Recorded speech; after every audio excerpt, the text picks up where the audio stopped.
प्राचीन काल की बात है। घने जंगलों और पहाड़ियों के बीच स्थित एक छोटे से गांव में भगवान शिव का एक मंदिर था। इस मंदिर में एक अनोखा शिवलिंग स्थापित था, जिसे गांव वाले मौन लिंग के नाम से पुकारते थे। यह शिवलिंग अपनी शांति और मौन के लिए प्रसिद्ध था। कहते थे कि जो भी इस मंदिर में प्रवेश करता, उसे गहरी शांति और आध्यात्मिक अनुभव प्राप्त होता। इस मंदिर की एक विशेष बात यह थी कि यहां न घंटियां बजती थी, न मंत्रोच्चार होते थे।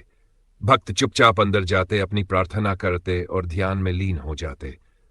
ऐसा माना जाता था कि मौन लिंग व्यक्ति की अनकही भावनाओं और मन की गहराइयों को सुन सकता था।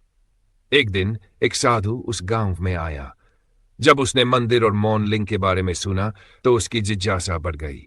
गांव वालों ने उसे बताया कि यह शिवलिंग लोगों को उनके भीतर के सत्य से जोड़ता है और उनकी समस्याओं का समाधान मौन के माध्यम से करता है। साधु ने मंदिर जाने का निश्चय किया। मंदिर में प्रवेश करते ही साधु शिवलिंग के सामने बैठ गया और ध्यान मग्न हो गया।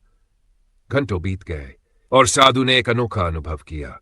उस गहरे मौन में उसने अपने ही मन की अनकही बातों और चिंताओं को सुना।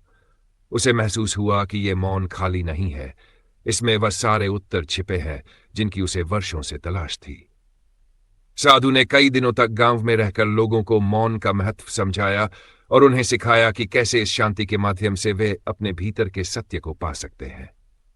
धीरे धीरे जो भी मौन लिंग के दर्शन करता, वह भीतर से शांत और संतुलित महसूस करता। गांव वालों ने देखा कि मंदिर से लौटने वाले लोगों के चेहरे पर एक अलग ही तेज होता। मौन लिंग की महिमा दूर दूर तक फैलने लगी। दूर दराज से लोग इसके दर्शन करने आने लगे। लेकिन एक दिन एक तर्कशील व्यक्ति गांव आया। उसने मौन लिंग की शक्ति पर सवाल उठाया। उसने कहा, मौन कैसे बोल सकता है? यह समस्याओं का समाधान कैसे कर सकता है? साधु मुस्कराए और उसे मंदिर में आने का निमंत्रण दिया। उन्होंने कहा, शिवलिंग के सामने बैठो और मौन को अपना मार्गदर्शक बनने दो। वह व्यक्ति अनमने मन से मंदिर गया और शिवलिंग के सामने बैठ गया। जैसे जैसे वह मौन में रहा, उसे गहरी बेचैनी महसूस होने लगी। धीरे धीरे मौन ने उसके भीतर की अनकही भावनाओं को उजागर कर दिया। उसे एहसास हुआ कि वह कितने गुस्से और अपराध बोध का बोझ लेकर जी रहा था। उसकी आंखों से आंसू बहने लगे। मंदिर से बाहर आते ही वह व्यक्ति साधु के चरणों में गिर पड़ा और बोला, मैंने मौन की शक्ति को नहीं समझा, लेकिन अब मुझे सत्य का अनुभव हुआ। भगवान शिव सिर्फ इस मंदिर में नहीं है, वे हर व्यक्ति के भीतर मौन के रूप में विराजमान है। उस दिन से मौन लिंग आत्मचिंतन और आत्मज्ञान का प्रतीक बन गया। गांव वालों ने समझ लिया कि मौन केवल शब्दों का अभाव नहीं है, बल्कि वह ज्ञान की उपस्थिति है।